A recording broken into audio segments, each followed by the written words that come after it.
Sitting out on my porch every morning is kind of my morning routine, and one of my favorite things is just to sit out here, and I have some hummingbird feeders out, and they chase each other, and it's the most adorable little fights that you will ever see, and it's so cute, and I just love them so much. I love sitting here and just watching them, and what a joy. I love where I live. It's just so beautiful. I want to talk in this video about using the body to inquire.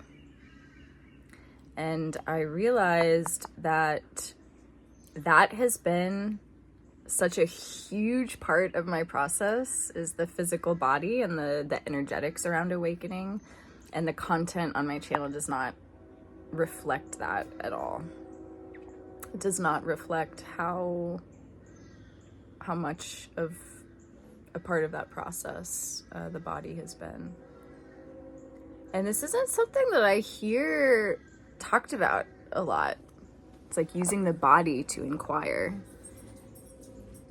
But it's actually been kind of my main mode of inquiry. I never really resonated with the more like traditional or like typical stuff that you'll hear, like the who am I, where am I, that's really one of the big ones that I hear. But like those questions, it just never, I don't know, like never really struck a chord. Oh, they're so cute. Never really struck a chord, and there was never like a fire behind that. And there have been moments where those questions, like the who am I question, have arisen.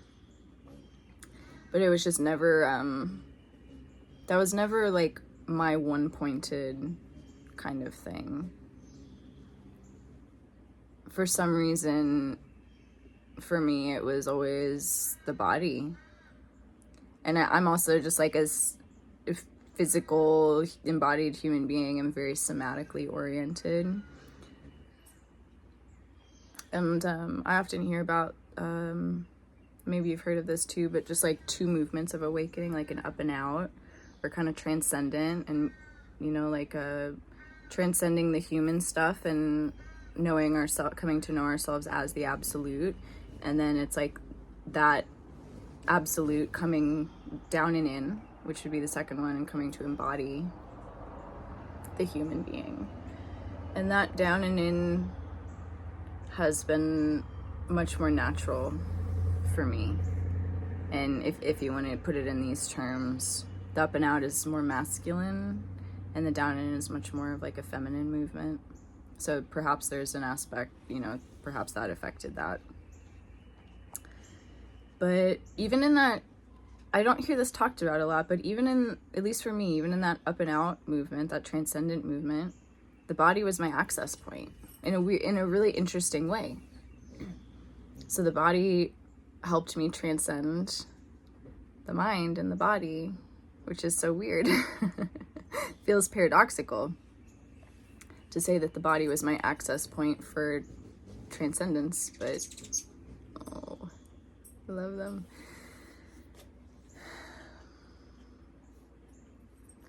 But at least as I've come to like really understand this, is every identity, every way that the mind identifies, or like when we're stuck in mind identification, each piece of identity has like a corresponding physical aspect to it. You know, energy wants to move, and like when an identity concretizes something, that like I am this, it like almost like keeps something stuck and like just spinning in place versus allowing it to just move freely through the body. There's a train coming, so I go in the house. Bear with me for a moment. Me and Luna are gonna go in the house.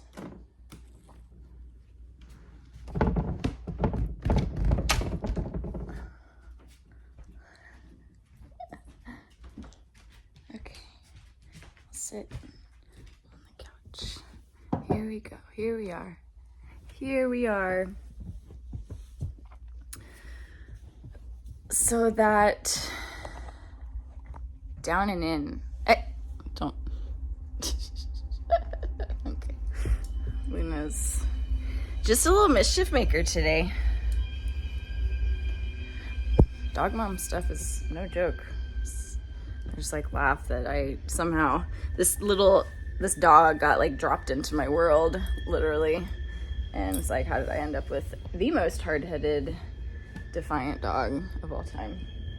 Obviously, it was needed in my own process.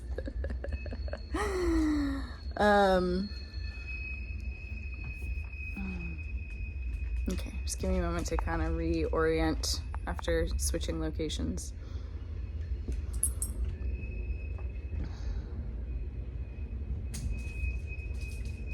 So using the body to inquire. Okay, so the physical body, like and I know like this feels really paradoxical to speak about it this way because there's actually no physical body. But I do want to just preface that to like my saying that with like that is still in the process of falling away for me. So that like identification with the body and like the sense of having a body is kind of currently in the process of dissolving. So there's not a like a full non-dual, like abiding non-dual lived expression here yet in that way. So I do want to preface it with that. So just keep that in mind as I speak. But what I have really come to understand about the body is that identity, mind identification has hooks in the physical form. So there's places where there's contractedness and, you may be familiar with that in terms of, like we talk about different centers awakening. And a common one is like a clenching in the gut. That's like the big one. That's where the self center lives. And so there's every way that we're identified has some little center. It may be something really subtle, but there's all of that stuff going on. And so using the body to inquire can be a really potent and powerful way to transcend and to disidentify with all of those beliefs and labels and all the ways that we identify. And that can look different ways. So for me, psychedelics played a really big role in this, as I'm sure, if you've watched any of my videos, maybe you have heard me talk about this before, because I facilitate psychedelic experiences for others and have also used them throughout my own process, very specifically in a non-dual context, which is super different than a healing context or a context of trying to make ourselves better. So a non-dual context is very different. So I just really want to make that distinction. But psychedelics really helped me to open that portal, open that body portal. Because I started having, I think this was after, so I started playing with TRE a number of years ago, but really before I didn't even realize that the process had started, but it was before I was consciously engaged in an awakening process. Started playing with TRE, which is, if you're not familiar with that, stands for trauma release exercises or tension release exercises, and it's a way to facilitate a physical shaking response. And for me, that was so helpful to kind of move around the mind and access it was really a way for me to access mind identification through the roots in the body, because at least the way that I've come to understand it, it's very clear to me that the ways that we're identified in the mind have the physical root is in the physical body. So that root has to be pulled out. And so the way that I pulled those mind roots out was through the physical body, which was really, really cool. And so using the body to inquire, it was a very different way of inquiring than your who am I question. or even a meditation. You know, the way that meditation really worked for me was like really somatic meditation. So attuning really strongly to those really subtle body sensations, and yoga helped a lot for this. Somatic experiencing was really helpful. Feldenkrais methodology, breath work. There's all of these different modalities that we can tap into to use the physical body as a form of, like a gateway for inquiry. So I think that's really powerful, and it's not something that's talked about a lot. So, what else wants to be shared? Let's see.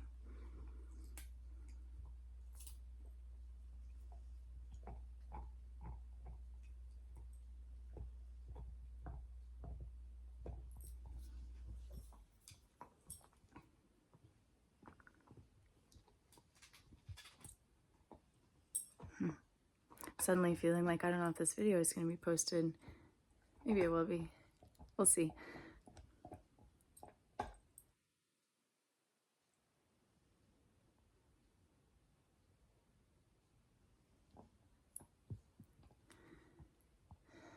So whether we want it to or not, that down and in movement is going to be an inquiry into the physical form. And for some, that may be really uncomfortable. That may feel really unnatural. And learning to inquire in that way, it's like it's just like shit just comes up. It just like comes up and moves through. And so for me, what I was getting into was using psychedelics. So I started using TRE, and then after that, the psychedelic experiences that I was having, there was a really strong somatic component, like a body component, and energetic component. So there were huge discharges, physical discharges.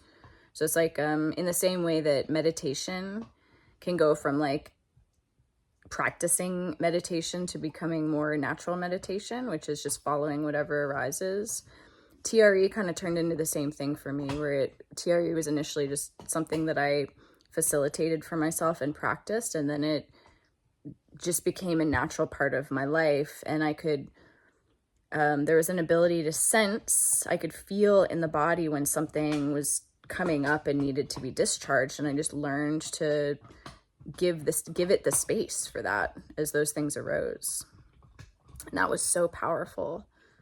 And I really feel that it has made this down and in movement much easier.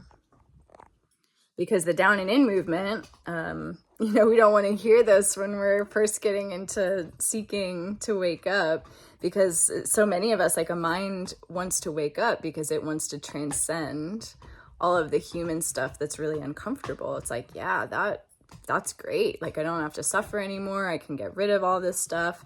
But what's not realized is like it's not even getting rid of it. It's just like you have to move straight through it, which is not what any of us want to do. That's not what we want to do. So it's actually made this down and in movement so much easier. First of all, because I feel like a lot of there was already such a deep attunement, that up and out movement and using the body to inquire in that movement created such a deep attunement to the body that the down and in has just felt so natural. There was already like all this groundwork that had been laid. So even if you haven't had that like transcendent movement, like those body practices can be really powerful, tools to start to attune to those really subtle body sensations. Because what happens in the second movement of awakening, I don't know, like all these terms are so like feel so weird now. Even like calling it awakening, realization, whatever you want to call it, is coming to live only in the senses, which is weird. Like, it's very surprising. It's like as the mind falls away, what's left? It's touch and sight and sound and taste and smell and sensation. and that's it. And eventually it's all of those things without anybody experiencing them, without the quality of there being a body or someone experiencing them. So it's dropping into the senses fully, and there is nothing else. There is nothing else. So it makes that movement much easier when in the up and out process, there's an attunement, or, even, it doesn't have to be the main form of inquiry, but like using the body to inquire, like creates an attunement to the body so that when it comes time for those perceptual filters to drop away and for the perception of distance and depth and inside and outside and all those things, there's already such an attunement to the body and such a sensitivity to what's arising in the body that those things just happen, at least for me, like it's happened really naturally, and it feels really natural. And it's still been really hard, I'm not gonna lie. It's really challenging and very confronting and very uncomfortable, but very natural. Like there hasn't been any effort, because the body has been such an integral entry point, and there's such a trust, such a complete trust in the sensory experiences. So it's really cool in that way. And so I guess just like an invitation, if your main form of inquiry is like, who am I? Or if, the idea of dissolving identity just feels really sexy and like transcending human stuff, I would just really encourage you to maybe explore some of those other things, like a somatic kind of meditation, and see what arises, or explore TRE, see what arises. You might be surprised. And because this mind, so highly trained, I know I've said that before, but I can't stress that enough, so highly trained, that the body, like, it was almost like, for me at least, that the body was the only way to kind of break those chains. Because any question, like this mind was so highly trained that any question whatsoever, who am I, any of that stuff, just created thought loops. So it didn't make sense for me. It never felt natural. It led to more loops and more suffering. And kind of dropping into the body and using the body to inquire in that way, and letting those physical energies move through, allowing those energetics to discharge. It was a way to kind of, I'm not going to say get around the mind, like in a way it was getting around the mind, but it was pulling out the root of that mind identification without having to be up here about it. So it's just kind of moving around the surface, like the leaves and the twigs and the stuff that grows above ground, and just pulling something up straight by the root. So that was really, I don't know, I can't say that that's better. That's just the way that it worked here. That's the way it made sense here. But it's weird because just the way that I hear this process spoken about, it created actually a lot of doubt in me. I've had to like sit with this recently. Like there was so much doubt because my experience was so different. Like my entry point was so different than like what I hear talked about, that there was so much doubt of like, well, I haven't done the who am I questions. I haven't done this. Do I really know what presence is? Do I really know what this is? Have I really had a shift? Do I really there's just these little like doubt loops, and I had to kind of pinpoint that recently. That just suddenly became known, and I was just like, oh, there's this little doubt loop. That's just another thought. Time to let that one go too.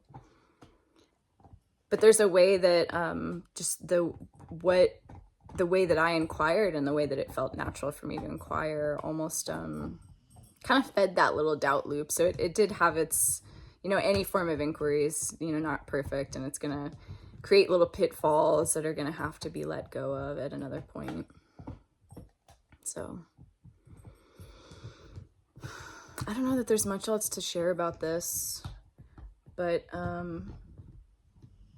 this is where I really, you know, I don't know that I will ever feel like a teacher. I don't really want to be a teacher, but it feels really authentic for me to support others in accessing that body intuition, because it's in every body has it. And we're so conditioned out of it. We're so conditioned to ignore the body. I was so conditioned to ignore the body. It took me like 10 years, and it was you know, I didn't do it consciously, but it was just like this process that happened over 10 years. The 10 years before like this whole thing even started, that just like made that form of inquiry feel so authentic and so natural.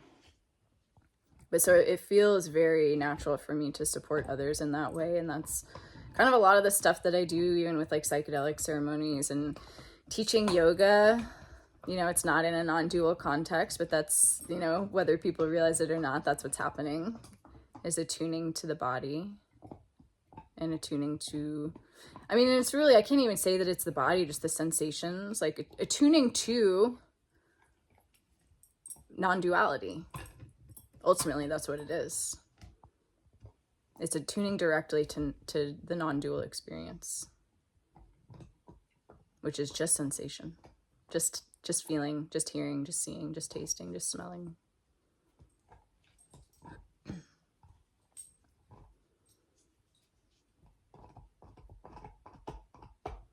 So I guess all that said, this is not like a plug, but if, you know, any of this resonates with you and you do like feel like support in that would be helpful. Sounds fun. Drop me a line. But yeah, so that's my experience with that, and I'm sure I'll speak more to that because it's been such a big part of my process, and there's so much nuance in the energetic component of awakening. Because there's so much nuance in reality, you know, like sensation is so nuanced. It's so like all those subtle things, like there's these tiny little differences, and it's like attuning to that is so powerful. And it creates so much clarity, such a depth of clarity.